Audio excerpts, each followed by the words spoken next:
All right. Welcome, everybody, to a great Wednesday afternoon here in Minnesota. We are here for our 229th episode. I can't believe we've done that many already. And we're joined by Mario. Mario, I don't know about you, but it's fall time. The weather looks like it's getting colder, and it's not going to be too long. And we're going to have some ice in our lakes, rivers, and streams out there. And it's time to talk about ice fishing. So, Mario, thanks for joining us. Mario's our fishery specialist, works with the Fin program out of the Savage office down there, the South, what is that, West Metro, I guess, fisheries office. So, Mario, thanks for joining us and talking to us about trout and ice fishing. Yeah, hi. Thanks, Benji. Appreciate that. So, my name is Mario Travaline. I'm a fisheries specialist. I work in the Fishing in the Neighborhood program, and that's an urban fishing program. So, I'm going to base this presentation generally around trout fishing through the ice, and I'm going to use Twin Cities type lakes as an example. But a lot of this stuff is kind of more broadly applied. It's you got to be the first part of it's going to handle some housekeeping information, things that are important. It's going to be centered around folks that may not have done this before a little bit, and to give you some kind of helpful hints to make sure that you stay within the rules, stay legal, maybe get you some resources to find some of these lakes and to get into a really fun way to ice fish and a really fun group of species to target. So from there, let's see.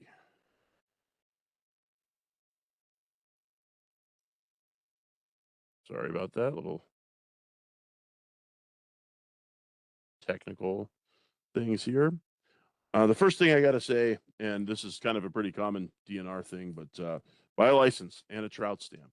Um, when you target trout, it is absolutely necessary and to be completely legal that you have to have a trout stamp. So any anglers that are 16 years or older are required to have a valid Minnesota fishing license, and with that, you get a stamp. I just also wanted to point out I do have some links in this presentation. All of those are going to be available via the WebEx, I think, in the chat, and then through some things that Benji and the folks that do these episodes are going to provide. So if you're scrambling to write it down, never fear, we're going to be able to get those to you. But the DNR website's a good source of information. We got a lot of links that are going to answer a lot of questions that you might have. So that's going to be one of them. Hit the online sales site, get yourself a license, and any fleet farm. A lot of holiday gas stations actually sell licenses. Some bait shops do. Some of them are getting out of that business a little bit. But one thing I did want to point out about this. Now we're going to talk about the 2026 ice fishing season for trout.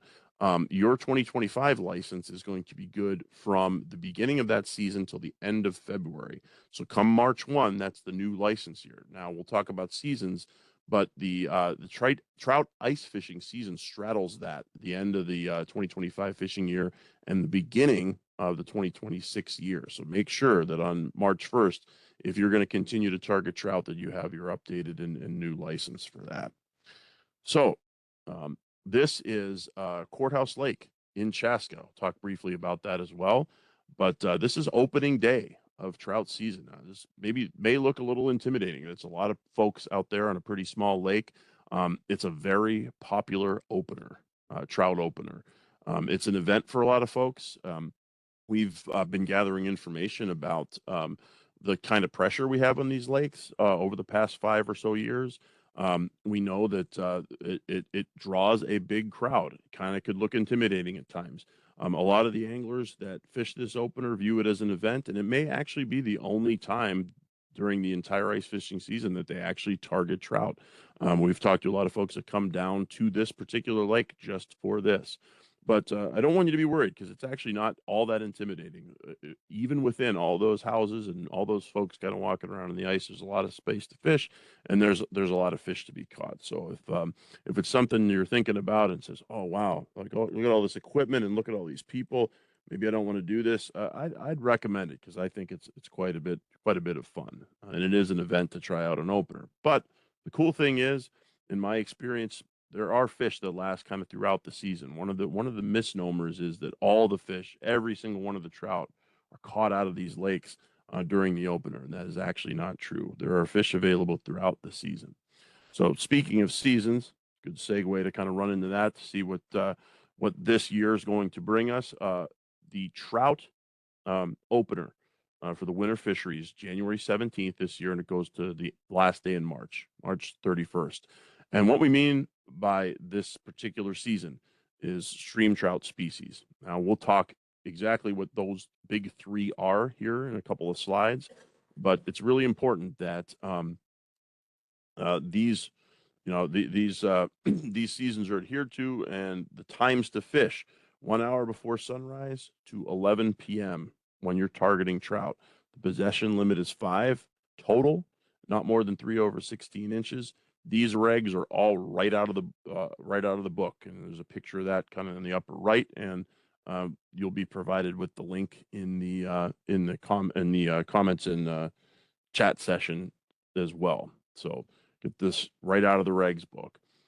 Once again, it's real important. Like I said, if you're going to target trout after the last day in February, you're going to need to get that 2026 license. It's good to be within the rules with this. One thing I will say, and we're going to talk about designated lakes here in a second. If you've been an angler in Minnesota for any time, it's very likely that you've come across law enforcement, what we call conservation officers, or if you're more traditional, game wardens. It's not a matter of if, it's when you're fishing on trout lakes. They're very closely watched. It's a good way for COs and also fishery specialists like me to gain information as to angler satisfaction and pressure. So there's always a lot of our staff out there talking to people, and they're going to be checking licenses and checking that you're staying within the regulations. So what you really want to know is which lakes are designated trout lakes. That's a very specific legal term, and lakes that have trout in them that are not necessarily designated. Now, in order to fish on a designated trout lake, it is an absolute must that you have a trout stamp. Um, Also, you can only fish a designated trout lake during the active season for trout. So when the trout season is closed, like we talked about March 31st, you can't even fish on those lakes.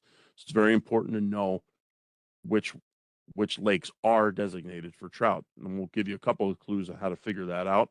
Once again, at the very bottom here is a link that gives you a map to the entire statewide designated trout lakes. But basically, what these are, they're managed for stream trout. Many of them are put and take trout fisheries. They have very restrictive regulations. These are the lakes that you cannot have live minnows on. Never fear, though, there is possibility for tasty bait for fish. You could use dried minnows, frozen minnows, or minnows that are pickled. That's some kind of preservation. Like you will see those at bait shops on occasion. Those are okay to use. And you could use leeches, worms, and waxworms on these lakes. Once again, it's only no live minnows. So designated trout lakes are posted with signs at the lake and at all the access points. Any of the walk-on points are going to have a sign within a certain amount of maybe 200 feet. Now, that's something you'd have to ask the conservation officer exactly how that works. But what I will show you is what they look like. Now, this is an older sign from a lake that we had to kind of change. There's some things that have been blocked out because that information is irrelevant. We normally will post the season for the 2026 season. We'll kind of show when that's going to be, or the statute will be correct on the lake. They're generally brown with a white edge, and they say the words designated trout lake on the sign itself. So you know that you're on a designated lake. And these will be kind of around the circumference of the lake. There will be more than one, I assure you that. So make sure you're looking for these. Read the rules, read the regs, make sure you're staying legal. So what are stream trout? Well, the big three that we stock are, starting with the brook trout. This is a trout that's actually native to Minnesota. It's in the trout and salmon family. It's a char, very ornate, very cool looking fish, if you ask my opinion. They have squiggly bars on their dorsal surface, which is on their back, these gold spots on the side, and also these kind of haloed blue and red spots on their side. But the one thing they do have that's kind of easy to pick out is they have these real defined white leading edges on their pectoral fins and their pelvic fins. And that's how you tell that it's a brook trout. We will stock these in trout lakes for ice fishing. The most widely stocked trout, actually, this is nationwide, and it certainly is true here, are rainbows. This is mainly the target that trout anglers, especially through the ice, are looking for. They can have a few different tones to them, darker on the back, almost a green olive kind of tone to them, but pretty much all of them have the faded pink stripe right down the middle of their body on the side, on the lateral line. Like I said, these are the most common and most numerously stocked trout that we deal with and manage that come from the hatcheries. And also we have brown trout in these lakes as well. These could be very ornate as well, having what are called ocelli. They're haloed spots on the side. They're meant to kind of look like an eye, if you will. If any of you are familiar with bowfin have ocelli. That's what they're called. They're eye spots, or they could be actually pretty drab. They're just brown trout, like the picture on the right. But those are the big three that we stock. Those are the big three stream trout that we're talking about when we're talking about management. Now, how the heck do we put them in the lakes? Well, a lot of times we will just remove them from the trucks with dip nets, and we will just place them in the lake. Sometimes it looks like this. This is just an example of a winter stocking that we've done. Come right from the truck, naturally. You can cut through the ice to do that. Just take the ride down the tube, and they're in the lake. The water underneath that hole, in case you're curious, is about 15 feet. You pipe them in, and they're in the lake. These are rainbows. Also, these are yearling rainbows. We're going to talk about that in just a second. But stocking levels, and this is kind of interesting at least to know because it gives you a general standard that even if you don't have access or you don't know the exact number that we stock, that's also available online. I'll provide a link momentarily here on the next slide. But for the most part, stocking levels are based on the size of the lake, also availability of fish, but about 100 fish to 120 fish per acre. That's the size of the lake surface. Okay. And that typically occurs after the fall season closes, and that's around Halloween. Okay. It's when you pretty much when the stream trout season closes statewide, we're going to stock then. Gives the fish a chance to get used to the lake, acclimated, swim around, utilize the water, just get acclimated a little bit and kind of, protect the fish for a few months before we put any pressure on them as anglers.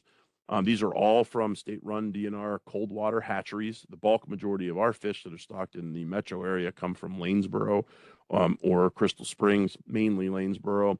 And like I said before, the bulk majority of them are yearling rainbow trout. We also stock adult rainbow trout, adult brown trout, and adult brook trout. And this is where it gets fun. The yearling fish are in the neighborhood of a half pound up to a pound. There's some ones that grow pretty well and are a little bit larger than that, but the adult rainbow brown and brook can be anywhere from 3 to almost 7 or 8 pounds. These fish are noticeably bigger than the yearlings, and we place about 100 to 200 in any one lake, and they're the big ones that rove around and people tell stories about and that are kind of fun they're fun to see, and they're even more fun to catch. Now, the one example that I gave as far as the video was concerned, that's that's how we stock in the winter. Now, this happens occasionally. I have to stress that. If we have surplus fish in the hatcheries or if we are able to hold some over, we will put a few more fish in the lake late in February to kind of supplement the fish in the lake for the rest of the season into March. This happens if the fish are available, and this may not be an annual thing. This is what's called a contingency stocking. We like to do it if we can, but that's not always going to be the case. The best way to do it is to check your website for stocking. We're going to kind of show you how to figure out, where to find these lakes and a little bit with the links that we're going to provide here in a minute. But once again, I work in the Twin Cities area. These are the 4 in the metro that I am most familiar with as far as the operations are concerned and the fishing. 2 of these lakes are not designated. Seneco in Anoka County near Coon Rapids, that's managed by East Metro Fisheries, the DNR. It's a 12-acre lake, and Holland Lake. It's 38 acres in Dakota County and Egan. These are lakes that have trout in them. You have to have a trout stamp to target those fish, but they're not designated trout lakes. The other 2 are Courthouse Lake in Carver County in Chaska, right behind the courthouse, hence its name. It is a designated trout lake, and Quarry Lake in Shakopee, also a designated trout lake. One thing I guess I didn't mention that I probably should. Designated trout lakes are also one line only. Statewide, in a non-designated trout lake, you can generally run 2 lines, two rod and reel lines, 2 tip-ups if you want. Designated trout lakes, it's 1 line only in addition to the minnow restrictions. So sorry, I didn't mean to gloss over that, but make sure that, once again, you're on a designated lake and you know how many lines are legal. because it's, once again, it's not if, it's when you're going to meet a law enforcement officer when you're fishing trout lakes. Most folks know about Lake Finder. I always kind of sell this because it's a great resource, but this is an example of one of our trout lakes, Quarry Lake in Shakopee. If you go to Lake Finder, you know the county that the lake is in. This one particular is in Scott County. You enter Quarry, you enter Scott County, it takes you right to the lake profile. This is where you're going to find the exact numbers and the exact dates that the stocking occur, and it's on the menu bar underneath the lake map. This is going to give you the most up-to-date information about the lake. It's going to, on the map, it's going to kind of show generally where it is. You can link it to an earth view, see where parking is and things like that. So this is the best source of information on any of the lakes that we can give and provide. I recommend, if you're not familiar with Lake Finder, familiarize yourself, not just for trout fishing, but for any bodies of water that you want to find within the state or that you'd like to fish. Certainly a good source to get information on your trout lakes. Well, it wouldn't be a talk for the DNR if we weren't going to talk about ice safety when you're ice fishing. Very important. Can't gloss over that. Look for the signs, and go by this. Ice is never 100% safe. It's just true. Variability in freezing conditions, snow cover, things like that, all affect ice thickness and how strong the ice is when it freezes. So we got the ice safety link I just saw provided there. Check that out, read it, watch the videos, take it from the professionals. That's the best advice I can give you.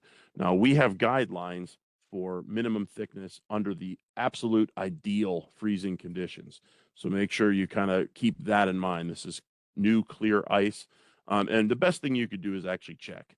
If you're going to go ice fishing, you have to have a way through the ice. You have to have an auger, a spud pole or something to break through the ice. You're going to want to check as you go out, especially in the early going in the season, even in mid-January, depending on how our December shapes up, and especially during the later part of the season when we're having more warm days and some thawing that occurs. It's best to check all the way out to your fishing spot.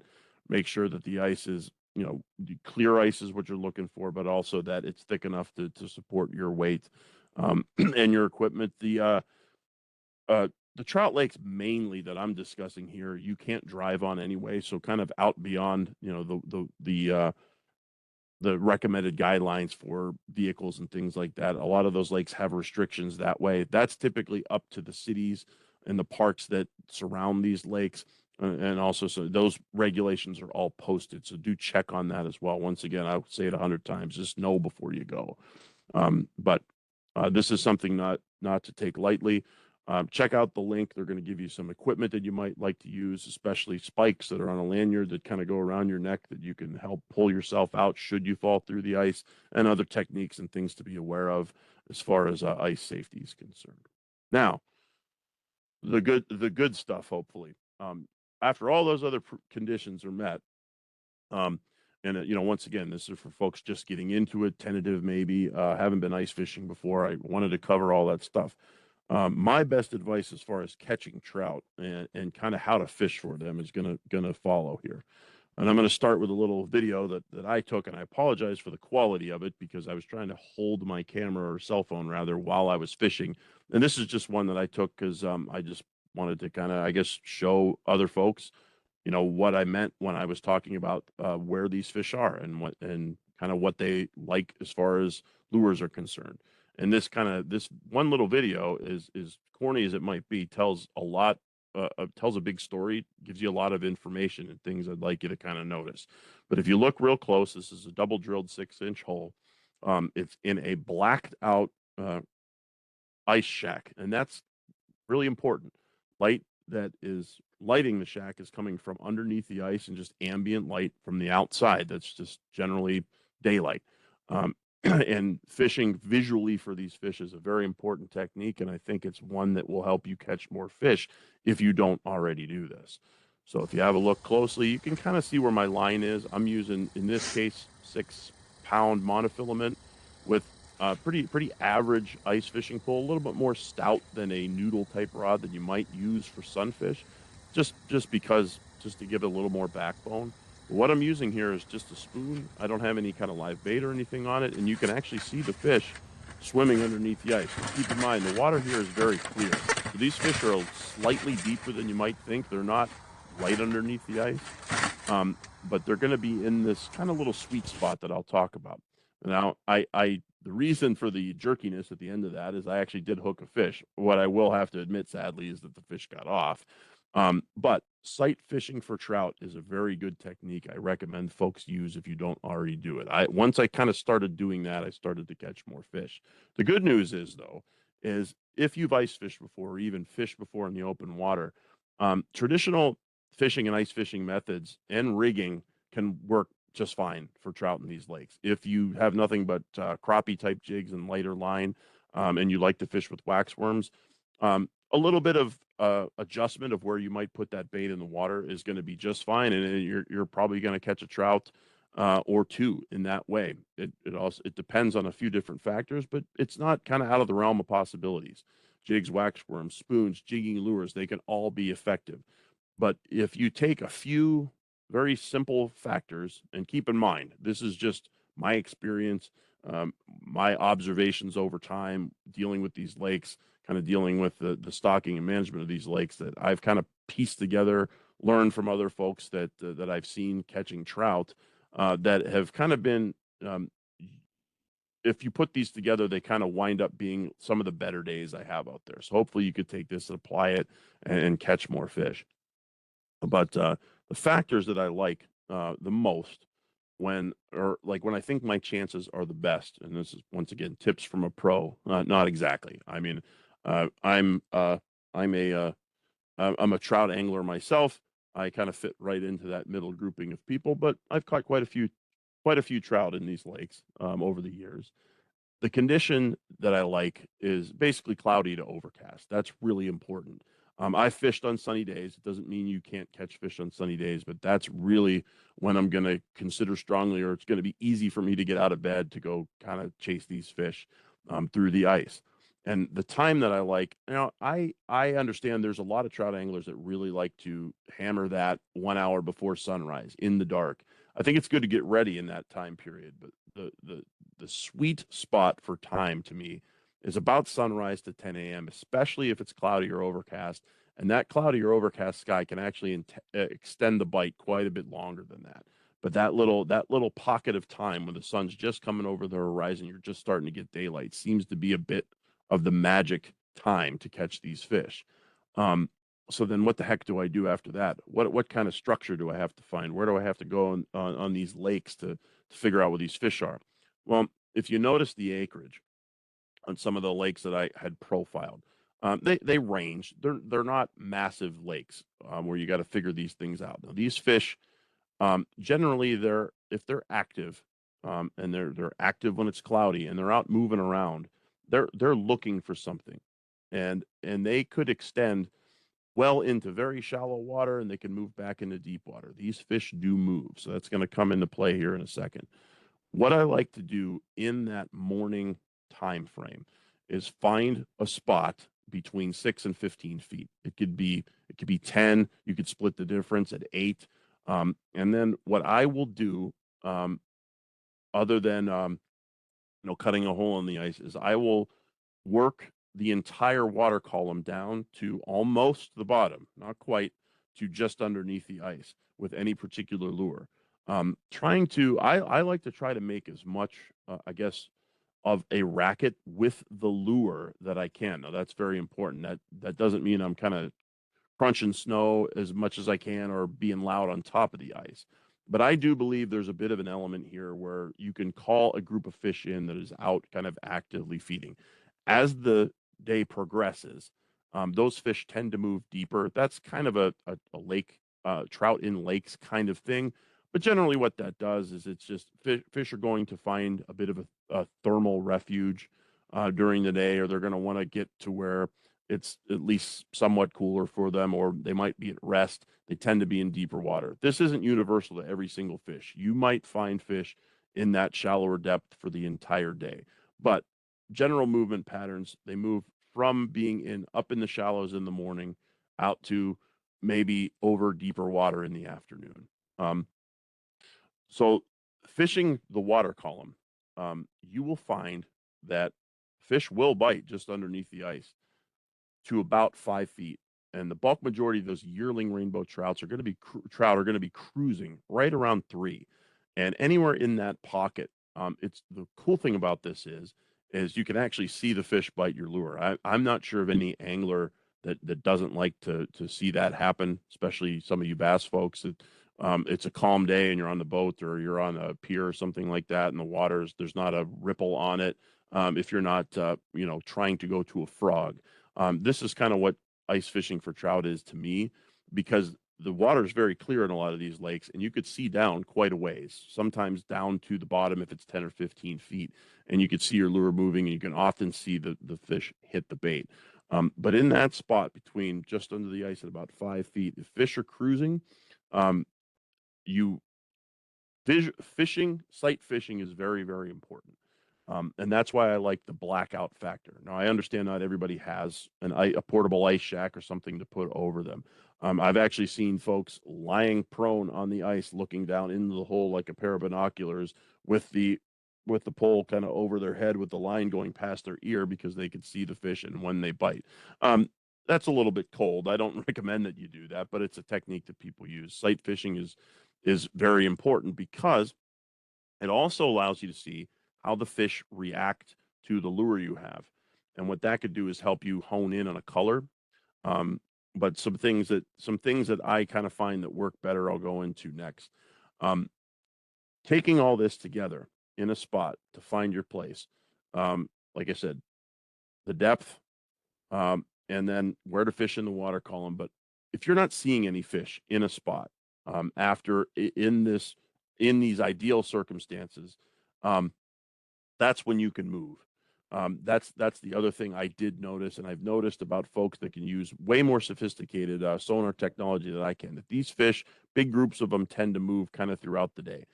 If you're not seeing any within a fairly short amount of time from you actually moving a bait underneath where you've decided to drill a couple of holes, you shift. Now this doesn't necessarily have to be a long range shift. It could be, you know, anywhere from 10 to 20 yards, and somehow whatever fish aren't just moving into the area that you're in yet, or you're just maybe on the edge of where a big group of fish are moving. If you move and you see fish, if you get visual confirmation of the fish, that's usually going to be a pretty good spot to fish. And I'll get into that in a second. But what happens generally is those fish, uh, in those time frames, will actually cycle around. You almost can get a count of how many are there, and you'll see those fish moving in groups. And very likely, I don't know if you see the same groups over and over again, but within a short period of time, if you've gotten visual confirmation of fish, you will see fish again within 5 or 10 minutes in a lot of these lakes. It has a lot to do with the fact that the lakes are a little bit smaller, but generally, when fish are out moving around, if you're not seeing fish right underneath where you are, it usually indicates that you need to move. My favorite lures to use. Um, I've seen trout caught on everything from rip and wrap type things with several different hooks on them, down to perch colored crappie jigs with waxworms. Nothing is absolutely bad or absolutely perfect for these things. The ones that I like to use the most, I kind of make a joke about it, but I like to make fishing lures out of bottle caps. I like anything that's gold and has a flash to it. I like grain belt. So I've actually caught a lot of trout on homemade lures. But the two on the right are kind of what I consider the killers. And this is from folks that have been fishing much longer than I have for trout in these lakes. I like the orange backed, even the tiger pattern of kind of rip and wrap or lipless crankbait. Now, these are generally, I guess, I try to go a little smaller, but not tiny. I want to say these are about, say about an inch long, inch and a half long. I like them to have a rattle in them. Um, and like I said before, I do believe that you can, call in fish that are moving around. So if fish are getting kind of close to where you're at, maybe you're seeing the odd one or two, you're able to kind of call them in with that sound. Now, the gold spoon on the far right is by far my favorite lure to fish for these fish with. Um, if they're really finicky, I go a little bit lighter, but generally the 1/4 ounce spoon range these, and the fall rate of this shape I think is very important. One thing I didn't kind of mention already is fishing for trout with bait that doesn't move. I've had less success than actively jigging, no matter what your lure is, especially with these gold spoons. And I'm not sure exactly what happens, but the noise that the treble hook makes as you're kind of moving that motion up and down, where it might make a little metal kind of tink to it, or like just that little just a little bump that the hook gives that. I think that's actually really important. And um, unlike fishing for bigger lake trout in super deep water where you're really, given the business, I do like to do that every so often, a longer sweep. And that's more or less when I'm not seeing fish. When I see a fish cross through my field of vision in the hole, what I like to do is pulse it, and basically that treble hook hits the side of the body of the lure. And you kind of see in the video what I was doing. If you looked close, you can actually see the lure flash and come back down with that pulsing motion. I think it allows those fish to kind of hone in on where that lure is. So if you miss one that's taking a dive or a swipe, you typically get the second one if the first one isn't really committed to the lure, but for whatever reason they really like that motion. What I also notice is if you are seeing fish take swipes, don't be af- don't don't stop your motion.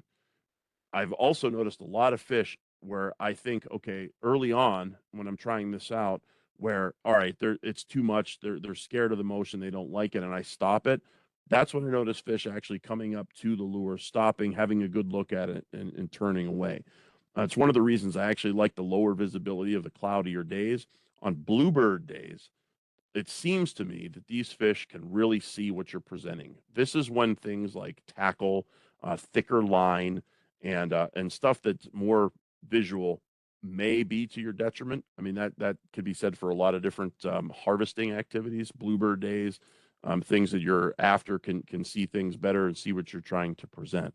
Um, but that also happens when you stop the motion. So that's very important to keep these lures that you're using active. Now, I got a big kind of yellow sentence up here that says tipped with waxworms or not. I usually don't, but I think that that can help you depending on how much motion you're actually willing to give with these lures and kind of how you like to fish. Anytime you can add taste to a lure, it's probably going to help some of the fish that are a little bit more stubborn to incentivize them, so to speak, to bite. Something that smells like something they like a protein, just a little juice that comes out of a waxworm. Not to be gross, but could take a fish that's otherwise going to be inactive and entice them to bite. Once again, what I like about this is the ability to actually see fish bite, not necessarily on an electronics screen, but right in front of you. And that sight fishing aspect of it allows you to adjust your presentation, um, because you can actually see how these fish are behaving around what you're showing them. Sometimes it doesn't matter. Sometimes these fish are just so hungry they're going to commit to a lure, and man, you're going to get some hard hits on a fast swimming fish. Sometimes they are real finicky, and little adjustments to color, little adjustments to tackle, and things like that are going to be helpful. Now, I guess I didn't talk much about that, more about lures.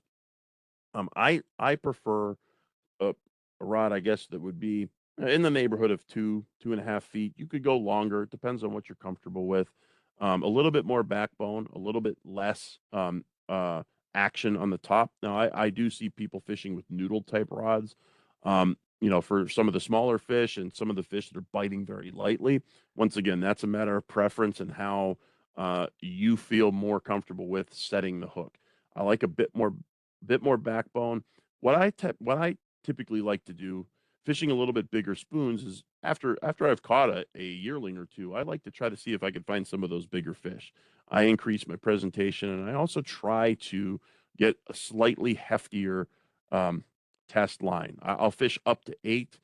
Usually about 6 pound mono has been enough for the larger fish that I've caught. Now, a lot of folks get broken off by some of those broodstock and adult fish fishing the light crappie gear, the 2 pound test, 3 pound test, and things like that. I'm sure there are better anglers than me out there that can actually bring those fish through the ice with that lighter line. Having said that, once again, it's a matter of preference. I do, these are very visual fish.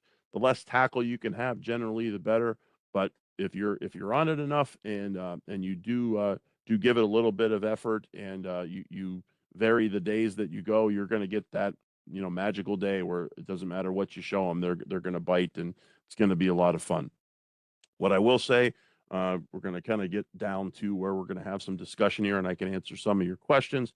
Generally, to summarize it, I like that sunrise to 10 a.m. time frame. I like cloudy to overcast skies. I like a gold spoon. And generally, that helps me put trout on the ice. A side note to all this, they're hatchery raised fish. That's also a matter of preference as far as keeping them and within the legal limits. I don't mind having a dinner made of these trout in these trout lakes. They're actually pretty tasty, filleted or cooked whole. That's just something that you can kind of use your preference to. One thing I will note here: trout have a very specific set of criteria that they need as far as spawning and breeding, and they do that in streams. These are put and take fisheries. These trout are not going to reproduce in these lakes. Now, can they overwinter and over summer given the right conditions? Absolutely. Can there be fish left over? Into seasons where they weren't just stocked, they're going to be fish left. Yes, there can be. The reason I'm saying that is it's up to you and your ethics. We stock them so folks can go and catch them. Catch and release is just fine. Harvesting also is just fine as long as it was within the legal limits. It is kind of a tasty meal. So you balance those ethics. Do what works for you. And like I said, as long as you're a licensed angler and you're kind of fishing within the rules, that's going to be up to you and your matter of preference. But this generally is my recipe. Like I said, I didn't work this out myself. This is from, a few years at least of talking to anglers, observing what I observe, and this is what helps me. If you've ever seen me out on the lake, some of you anglers might, while we were creeling courthouse, maybe you know me from us asking you questions out there. This is generally the formula that I will give to anybody who wants to try this out. But yeah, do what works for you. Go out and get them. One last thing, and I promise I'll get down off my soapbox, but this is very important. You're a steward of the resource. These lakes are not immune to getting trashed. Just the amount of traffic that they get, you're going to have some things left on the ice. It is disappointing, but you are a steward of the resource. If you're a trout angler, we thank you because you're purchasing trout stamps. This helps us to manage these lakes and keep these fisheries going. Leave no trace. What you carry in, please carry it out. Do your part. If you saw how many people were fishing on the trout lake there, if you see a piece of trash and one person of those, say 400 people that are out fishing, pick up one piece, then that goes a long way. So, with that, I will open it up to questions in the comments, and be glad to see if I could provide more information for you. So hopefully this was helpful, and thanks for having me. Mario, thanks for that. It's getting me excited to get the shelter out and get everything prepared for the ice fishing season coming up here. So It's fun. Yeah. it'll be a good time.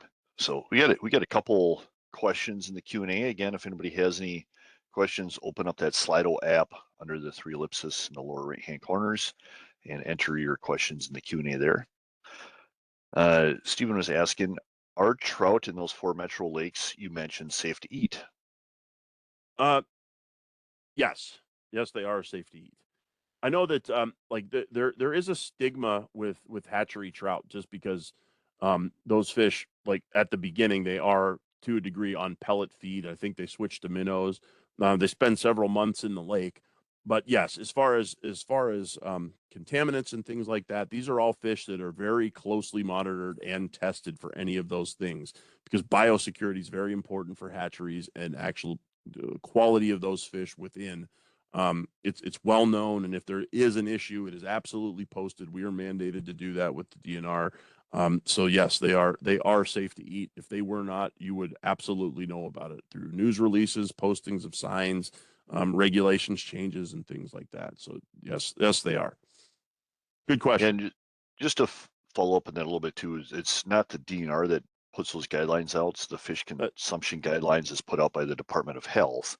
yes, So we I we will, do the posting is what I meant to yeah, say, Benji. Yeah, thanks for I'll just, the correction on that. yeah, We make I'll sure throw the that link in the information is chat there. here Yeah. real quick too. So if you want to click on that, you can do that in the chat function there. Well, Mario gets on to the next question here. We have somebody asking what a trout stamp is. What is a trout stamp?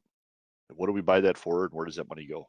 Okay, so it's an addition to the license, and the money that is collected from that helps us to fund the hatcheries to grow these fish to stock them. But it's its own, I guess, um, you say license to purchase. So when you buy a license, you buy a general fishing license. Depending on your age, there are two different classifications. There's the youth license and the regular fishing license from basically 18 on up. And you have to buy a validation. And that's, I think, I got to check it. Benji, you could probably correct me on this, but it's typically around $10, I think. I And believe it's so. Yep. you buy that in addition to your license. So if you're doing that digitally, you would add that to your cart and check out. It does come. You could get a physical stamp, I guess, if you choose to do that. I think that's for maybe another nominal donation to that, and they send you that in the mail. But what it is, it just shows up on your license as that you have the trout validation on your printed out license, and that enables you to, one, like I said, fish on designated lakes. It's kind of your license to do that, and also to target trout on lakes that have trout. So that's what a trout stamp is. It's a tack onto the license. If you're familiar with hunting, there's federal duck stamps. There's I think pheasant stamps. That would be kind of the analog to those in the wildlife world. But it's an addition. It's a tack onto the license that enables you to target trout and fish on designated trout waters. And a lot of those stamps across the DNR are meant specifically, so the money raised for from trout stamps goes specifically to stocking trout and trout habitat restorations and work that gets done there, just like pheasant stamp money or walleye stamp money or turkey stamp money. All that money goes specifically for areas to hunt those and wildlife and habitat improvements. So it's kind of a neat little program that we voluntarily put on ourselves, I guess. So Paul had a question when you were talking about rules and regulations. Do those rules apply in the PWCA too?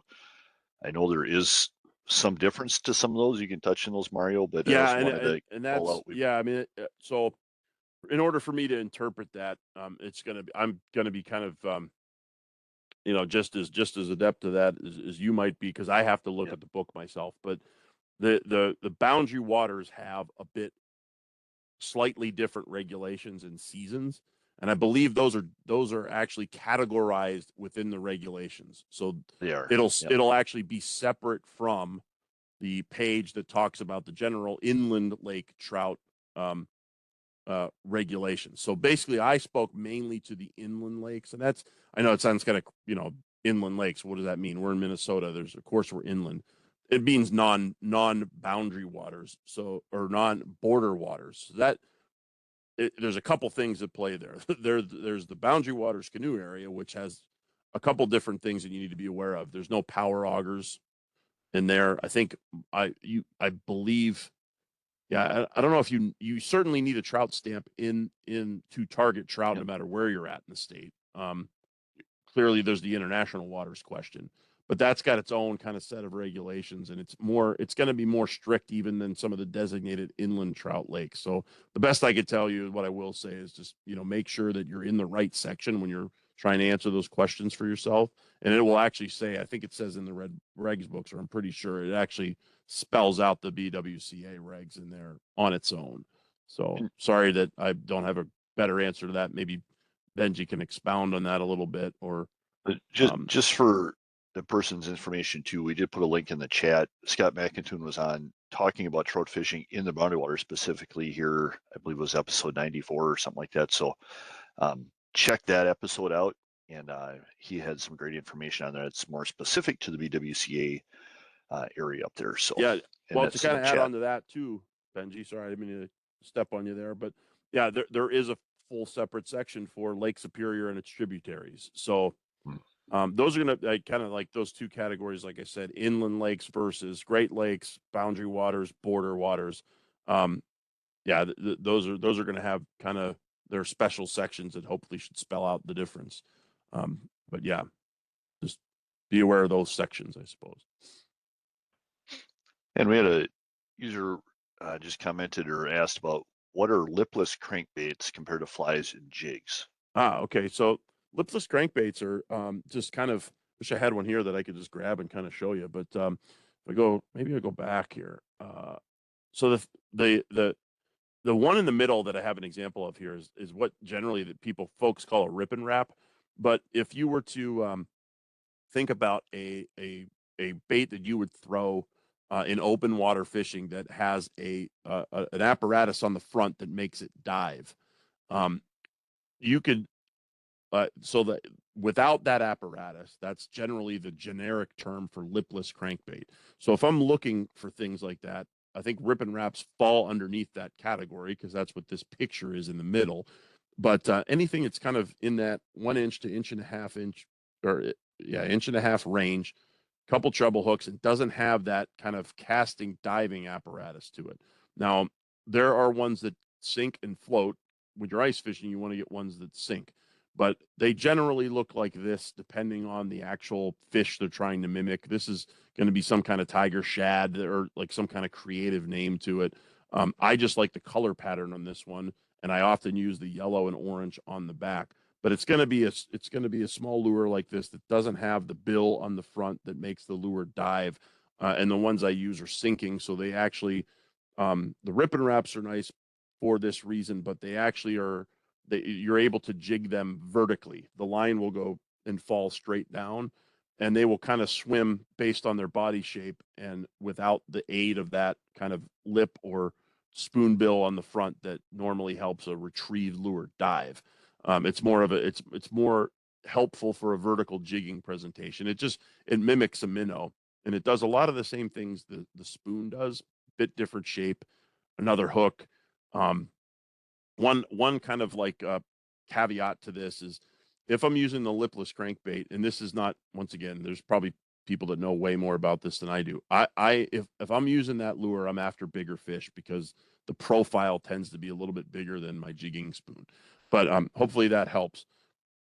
Minnow type bait doesn't have the diving type spoon on it or the bill on the front of it, and you can use any one that sinks. I've pulled some out of my actual open water box to try this out too, just to see if they would, just to see if I could, you know, get a good presentation with them. But yeah, and these you'll actually find these in a lot of ice fishing sections, kind of next to where the spoons are. I know it's kind of great advice, Mario, but but yeah, they actually have them, and they'll actually say either lipless crank, rip and wrap, or something to that effect, and you'll be able to kind of pick and choose the color you like. But um, Yeah.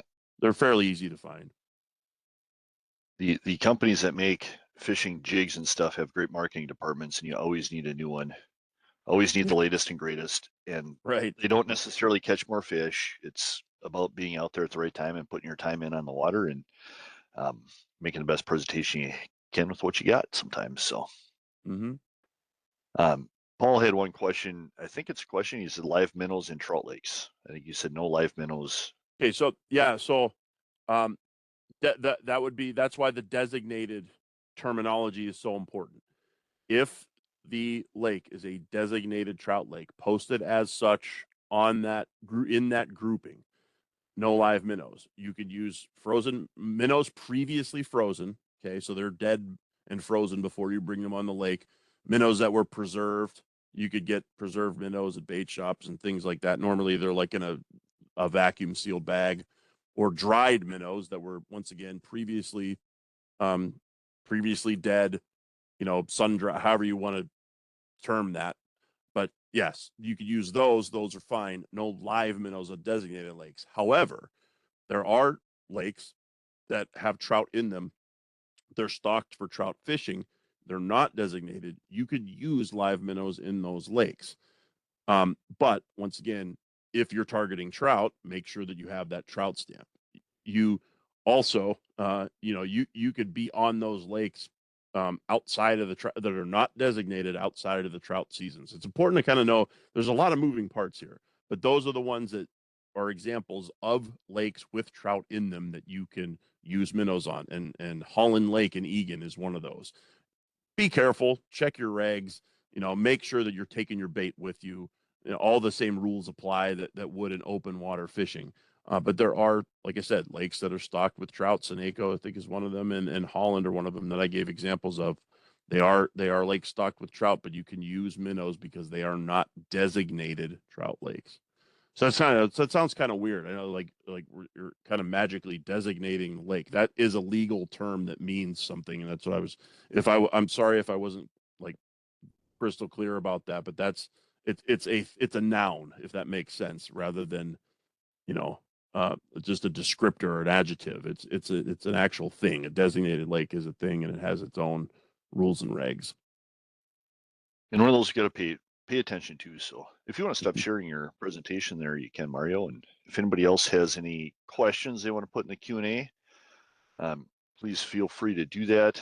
We are just wrapping up here. So Mario, thanks again for joining us and sharing your knowledge and obvious passion about getting out there and ice angling for some trout in the winter. I'm kind of looking forward to the season. Not super ready quite yet, but it's not going to be too long. So Yeah, it's time to start getting ready. I appreciate the time, Benji. Folks, I thank you for your time as well. Hopefully you learned something. Like I said, I am not the final word and authority, but it is a lot of fun, and I'd recommend giving it a try. I think you'll enjoy it, and then it's just something different. Other than I love walleye just as much as the next person and sunfish and all, but it's nice to vary it up, and I think you'll really enjoy it. yeah, a lot of fun. So, and everybody, this is our last episode of our fall programming. We're going to take a break over Thanksgiving. We will be back December 17th, talking about birds and how birds adapt to our rather chilly winters here across Minnesota. So look for that in your email. We will be sending registration stuff out for that here after the Thanksgiving break, and we'll be going from there. Between now and then, stay safe out there. Take somebody new outdoors and get outside and just enjoy our great Minnesota outdoors and our weather we got coming up. So thanks, everyone.